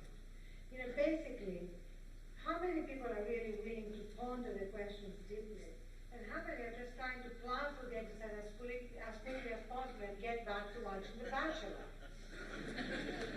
I mean, the idea that somehow you are really listening to Vox Populi is just absurd. You know, people who are interrupted in the middle of dinner and talk to strangers for no money are really a little pathological, in my opinion. In fact, I actually think that the problem right now is that basically these polling results are really reached by a small unrepresentative minority of bored and lonely Americans who have nothing better to do than talk to strangers who interrupt their dinner. And that is a very significant problem. And the response rates that I know in a very sort of brilliant way, you try to sort of make appear that it's not a problem, the response rates are coming down. Well, somehow your industry must think it's a problem because they're not putting them out there. Why not put out there the response rates the way you put the size of the sample or the dates on which the survey was conducted? If you don't think it's a problem, put them out there.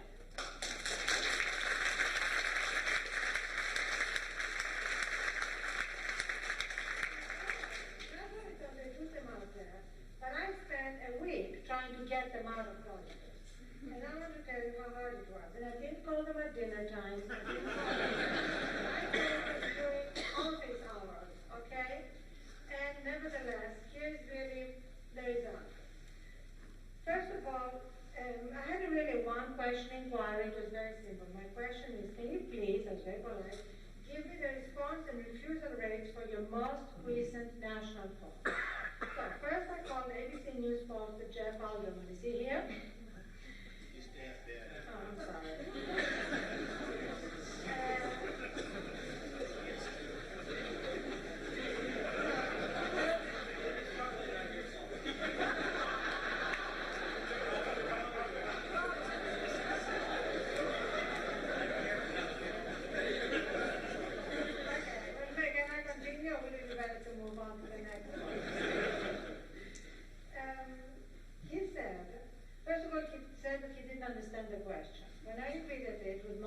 assignments, he growled. That's proprietary information. I've got another call. Goodbye. In false lingo, that was a refusal. But a hearing one. After all, we weren't asking him if he wanted to change telephone services or presidents. I wasn't even calling him, as I said earlier, during dinner time. But let's move on to Tom Riley of Peter Hart Associates. Okay, he also gave me the proprietary information card. And then he told me that the methods of Peter Hart Associates were our secret recipe, and I quote, and explained usefully that that's none of my business. So far my recall was batting 0 for 2, a 100% refusal rate. But in the spirit of openness, I'm not being proprietary about my refusal rates. Then I moved on to CBS's County Francophone. She was reluctant to release response and refusal data without knowing the information her competitors were giving me. She added helpfully that it was a complicated issue, but then hiding behind complexity and jargon is second nature to many people that Rich was defending. I don't say that in the book, but I will in the next edition. Then I moved on to Gallup and spoke to their senior methodologist, Rajesh Srinivasan. Is he here? No. Maybe I'm mispronouncing his name, but then I've mispronounced a lot of words tonight. He promised to fax me the response rate data right away. And indeed, I did receive reams of data right away. For everything except response rates. A representative from Robert Starch Worldwide told me that the information is not available. And finally, Mike Hargay of the New York Times gave me an actual response rate. It was 43%, but it wasn't, as I had asked, of their most recent poll, which it turned out had a lower response rate. So that's a very simple request. If response rates don't matter, publish them. So moving on to the fact that, again, as I predicted what's going to happen, a lot of what was said is about an ideal world, about what pollsters do in an ideal world and what politicians would do in an ideal world. But in the real world, there is no real distinction in the minds of the public between John Zogby and Frank Lance and all the great guys in this room. And that's something which I hope you are taking me to heart. Because not only are there no distinctions like that, I don't know if you remember when Newsweek published a report of a poll by Gallup, as they pronounced it at the time, that declared that 83% of Pakistanis supported the Taliban. It turned out to be Gallup Pakistan that had produced that report, which has nothing to do with the revered Gallup organization, but not even that distinction was made in Newsweek. You may remember that, Rich. And the question is, how come reporters, the very reporters that you are saying are doing such a great job, not ask themselves that question? Is it really reasonable to look at that number and believe it? 83%? I mean, where are these pollsters gone? I mean, have they just found some people who had bought American flags and fewer to burn them, and they had asked them what they thought of the Taliban?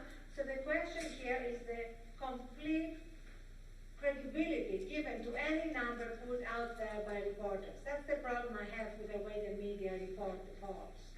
In fact, they're being reported with the same kind of authority that the ancient Romans gave to reporting chicken entrails. And that's really the problem in terms of not making distinctions between what is accurate information and what is not. All the distinctions, I'm sure, are being constantly made in this room and throughout your conference.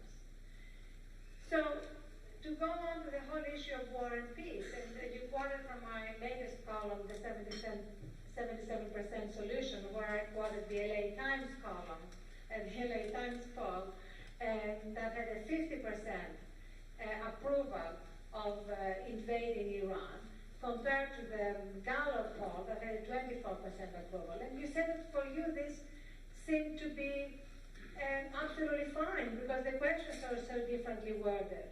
But in terms of how these poll results were used, didn't make any distinctions between the questions. It was simply put forward that either the American people want us to invade Iran in one instance, or the American people didn't want to invade us Iran in another instance. And for me, the idea of using polls to declare and decide questions of war and peace is really tragic. There's no other word for it. I mean, we saw that in Kosovo. We saw the way The polls were used in Kosovo when, during the space of 1 month, first we heard that the American people were in favor of using ground troops in a permissive or hostile environment. Please don't tell me that you think the American people had a clear understanding of what that meant when they were asked that question. Because I don't believe they were having a clear understanding. And then a month later, for some reason, the American people, we were told, were against allowing ground troops in a permissive or hostile environment. And somehow the Clinton administration changed its policy. And that, to me, is really not something which should be contemplated with equanimity. I mean, it's one thing to ask the public if they want school uniforms, which was, the specialty of the Clinton administration and Dick Morris, all those itsy-bitsy issues that really made no difference to anybody's life, but made the president have these issues which had over 70% approval rating. But to move to war and peace, or to move to the major issues that you're describing, like civil rights. I mean, just imagine if Dick Morris had been the poster that Abraham Lincoln had at the White House. You could just see him walking into the Oval Office and telling the president, Mr. President, you cannot sign the Emancipation Proclamation. It will bring your approval rating down by 20 points. Why don't you sign something that everybody can be in favor of, like Secretary's Day? And that was the Clinton administration in a nutshell. Itsy-bitsy initiatives that nobody was really against and made no real difference to any people left out of our prosperity and the good times, right? I mean, just look at what happened. Overseeing also all the beginnings of the corporate scandals that have plagued us now in the years that we're living in now, that nobody predicted, no poll predicted. And to say that the polls predicted terrorism, I'm sorry, but if you look at what was being disseminated, what were the polls being perpetrated by the media, being discussed, I mean, there was no discussion of terrorism as a major issue facing this country. If you compare column inches to column inches, all the other issues that were being discussed. And I want us to move on to the Q&A. So let me just make one last plea for leadership, and do it by mentioning capital punishment. Capital punishment was one of those issues which no politician dared be against, right? I mean, Bill Clinton, that was like one of the seminal moments of how poll-driven he was, that he went back to Arkansas to preside over putting to death a mentally deformed man. Do you remember that? That was really one of the low points of this man's career. And then we saw leadership in the form of Governor Ryan in Illinois. And the numbers are changing about capital punishment. The numbers are changing because there was leadership put forward. And before that, there was just fear and cowardice, which is really what is dominating American politics at the moment. And I'm very troubled by it.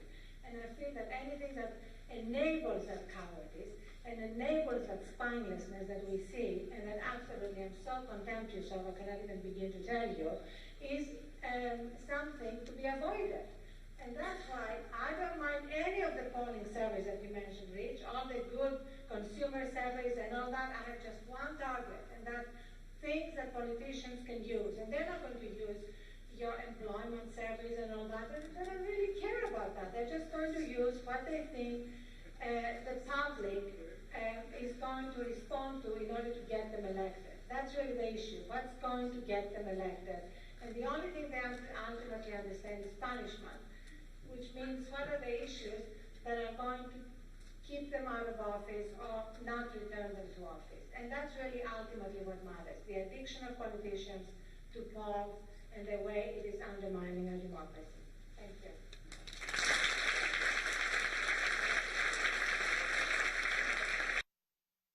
Starting in the middle. I'm Susan Carol Walsh. I'm from Florida State University, and we read your column in the Tallahassee Democrat. I was interested in your use of distinction, and I was interested in all the examples that Rich put forward. Several years ago, my husband and I were eating out with my younger stepson. He was 13 at the time, and when the waitress asked him his age, he said that he was under 12. I waited for a minute, and I said, wait a minute, he's 13 years old. When the waitress left, my husband and my stepson turned to me and said, how could you humiliate me like this? And I said, you know what? Josh is 13, and I don't think he knows how to distinguish between telling the truth to his family and lying to everyone else. So at this point, I just assumed he didn't lie. I work with two areas, one of which has been the behavioral risk factor survey. I've asked people how much they weighed, I've asked them about their cigarette usage. I'm also working with the National Science Foundation Surveys of Public Understanding of Science and Technology, which is of tremendous use to educators.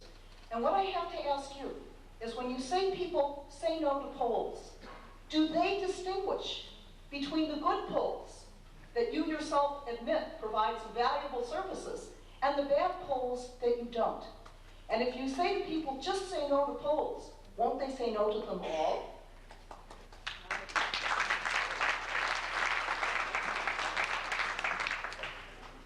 Well, I'm actually very specific. I tell them very specifically that it's perfectly okay to talk to pastors in social settings.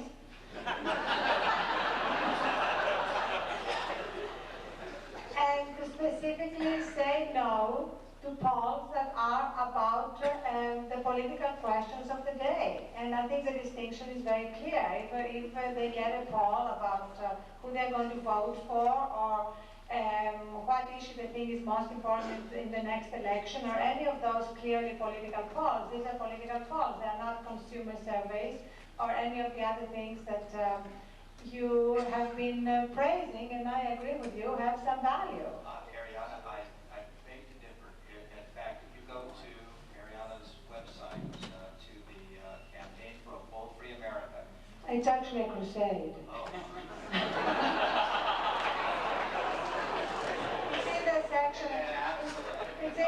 Actually, it's even in the section called Crusades on Arianna Online. I mean, you can't miss it, Rich. And what you will not see is a distinction between the kinds of distinctions that Arianna is making now. And when I saw that, I immediately objected and wondered, and that's what spurred my thinking about it, because while you can present it as a nuanced plea, at some point it's just specious, because how do people know what questions you're going to ask when they are called and begin participating in a public opinion poll? But you know, Rich, if you read any of my columns, and I know you have, there hasn't been any attack in any of my columns of in-depth surveys of the kind you're describing. They're absolutely focusing on political opinion polls, and that is unequivocal. And so the simple solution is to make that caveat part of your website and make it part of your presentation. And when I mean, I wish I had it. I did read and photocopy copies of all of your columns. In column after column, you simply say the polls are wrong. Refuse to participate in public opinion polls. Not making that distinction. I will grant you that your argument is based on misuse of polls by politicians, but the claims that you make and the remedy that you seek applies to all polls. And all I'm asking is go ahead and whack us and whack the politicians, God bless you, but make the kind of distinctions in your columns that you're making now. Simply say, don't participate in political polls. Don't do that. But do participate in some of the surveys that I mentioned. And I think you're wrong, too, in assuming that the polls that I cited were not used to make policy. All of these are very much designed to provide information to policymakers to set policy, far more than, frankly, my surveys. Thank you, Rich.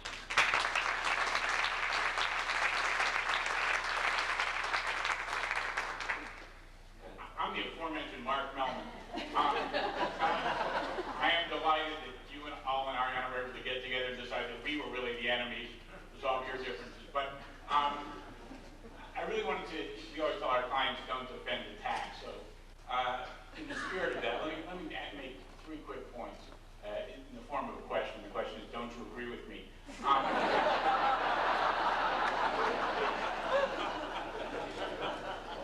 You talked about the responsibility of pollsters to ask fair questions. So, for example, never mentions Columbia. Do pundits, do you, columnists, have responsibility to cite those polls correctly and accurately? The question, number one. Number two, we do a lot of polls at our commission, including for people like the National Center for Child Poverty, and for organizations that looked into people's attitudes towards education in California, the cuts in education, teachers, which you mentioned. What responsibility do you have to report those polls? Because neither you nor, frankly, any of the other media has chosen to report a whole series of polls on exactly the topics that you said pollsters ought to be focusing on. So what responsibility do you have to report those polls? The third question, that's harder to put in the form of a question really, but is to suggest that the real cause of spinelessness in politicians, to the extent there is some, and we can argue about how much there is and how much there isn't, but I would suggest it's not so much the polls in the sense of surveys, it's the polls in the sense of democracy. Politicians face the voters. For better or worse, most politicians want to get reelected. Long before polls existed, politicians attempted to divine public opinion in a whole variety of ways. So is the ultimate remedy that you suggest that we should end democracy, that we shouldn't allow politicians to consider public opinion in developing their positions on issues? I presume that's a rhetorical questions. But let me take them in order. First of all, I have here the exact question, Mark, that you asked in that Lockheed Martin Commission poll.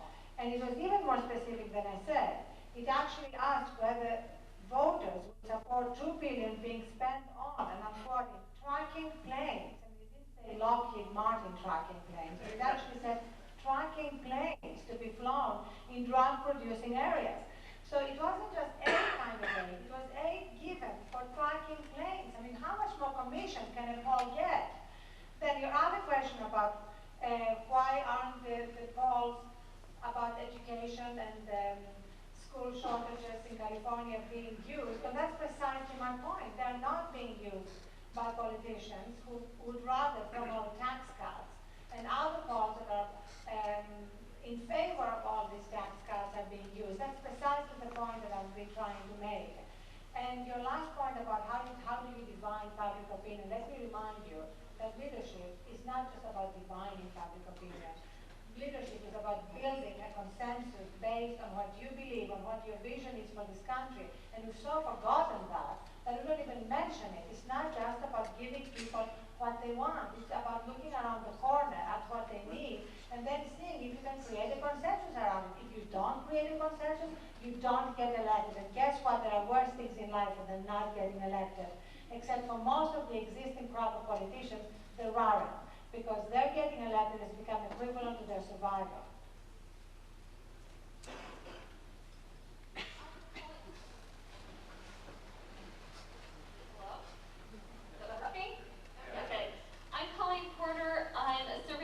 At the University of Florida. I'm an editorial writer for the Gainesville Sun and other New York Times regional newspapers, and also a former Census Bureau interviewer.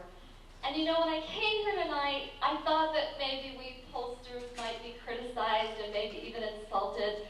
I guess I didn't expect that our respondents would be denigrated the way they have been. You know, I've done interviews in wooden shacks that were unpainted and had no electricity. I've been very graciously given information in interviews in the nicest houses in town. And all these people were willing to take time out of their lives, their very busy lives, to talk to me. And I guess the reason is that we respect our respondents. We respect them, we appreciate them. How do you think you're going to convince people to join your crusade when you denigrate them the way you did? Well, I don't actually think that I denigrated them. I think that people have better use for their time, frankly, in many cases, than answering questions by people that they don't know, for reasons that they don't know how they're going to be used. So that's what I'm saying. I mean, I don't know how many of you actually answer pollsters' questions, but I just wouldn't. I just wouldn't take the time to answer a pollster's question. I mean, that's really the way I value my time. I mean, I'm not saying that to denigrate myself any more than I'm saying it to denigrate others. Hi, thank you for coming here tonight. My name is Michael Davern, and I'm with the University of Minnesota, and I have two questions. One that just came up recently here. The first one is, which is the most immediate one that I just thought of, was if you encourage people not to participate in polls, and they are so powerful in the political arena, aren't you, in effect, shutting down your end of the spectrum as far as what you believe and what you're arguing for, and that it's not getting out and communicated? That's question number one. I'm going to go to number two real quick, because I probably won't get a chance to get that microphone. So, number two is really, I hear your criticism is somewhat misdirected. I think I'm hearing you criticizing the communication of the polls, which may be our fault for not communicating them very well. But it's not really the polls necessarily that we're producing themselves as the producers of polls. It's the people who communicate the information and really do a disservice in communicating that. So in other words, it's not necessarily us, the producers of it, but it's the communicators of it, or the journalists who are, in turn, using the information that we provide in really ways that they shouldn't be using it. Thank you. Yes, I absolutely agree with you. I think I've said that again and again, that it is the way that they're being used, but we are talking about the real world, and that's how they're being used. And the distinction that you made here on the panel between polls taken just before an election that have predictive value and polls taken 3 weeks before an election that have no predictive value is a completely academic distinction in terms of how polls are used. When you have polls taken 3 months, let alone 3 weeks before an election, on Hardball or Bill O'Reilly or any other show, they're not saying, we're giving you this at the head of our newscast. Do not think this has any predictive value. Just wait for the poll taken just before an election. I'm sorry. That's not how these are disseminated. That's not how they are seen. And I know you are talking about over-interpreting the results, but that's all that's going on. There is no interpreting. There is only over-interpreting and assigning an enormous amount of meaning to results that you yourself admit have no meaning. You said again and again when you claimed that what I'm saying was not accurate. It was absolutely accurate, because I did not make a distinction the way the public is not making distinctions between polls that were taken the day before, or 2 weeks, or 3 weeks before. And the fact that they got it wrong 3 weeks before is really all that matters in terms of candidates raising money, or the perception about that race as it was disseminated in that state. But I read the story about that Mason-Dixon survey. 2 stories. And in no way was that reported as a prediction of the election outcome. At the Washington Post, we do something different. A lot of other newspapers do this as well, and it sets us up, I think, for critics like you. On state and local surveys, election surveys, we don't track. It's a lot of money to get basically one number, and it goes away. You don't learn anything except who's going to win a few hours later. So we invest our money in surveys stories that are published 2 Sundays before the election, before the first full week, to set up that election, the final week of the campaign. What issues matter, what voters soft support, what voters may move, how they may move. There is a horse race. Yeah, that's the prism through which you see the meaning to all these other results. It is not a predictive poll. Quite the contrary. Go to great lengths to emphasize that it is not. Now, I know the stories based on those surveys do not predict an outcome, because I write those stories.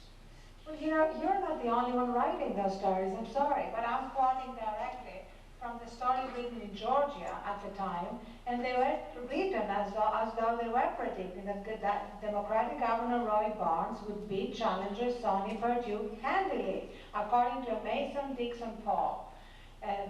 Barnes is leading by 9 points. That's how the stories are written. I'm sorry. And if you write them differently, you're the exception. I can show you dozens of stories that write them. Is leading. Is leading is taken by the public to mean, I predict he's going to win. I'm sorry. That's how these things are interpreted. There are no bad reporters. Yeah, so there are some people who do that and have done that. And you can show me, you can collect hundreds of examples, but I can collect far more. I mean, again, it's this anecdote. Pick out one bad poll, and then all polls are bad. Pick out one bad survey story, and then we're all sorry. I think that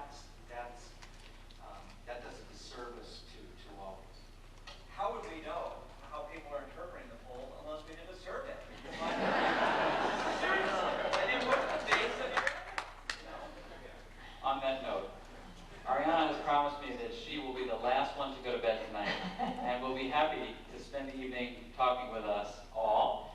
Before I give you our parting gift, I want to ask one small favor. Could you raise your right hand? Put your left hand on the program book for this conference. And repeat after me. I, Arianna Huffington. I, Arianna Huffington. Which one, the good one or the bad one?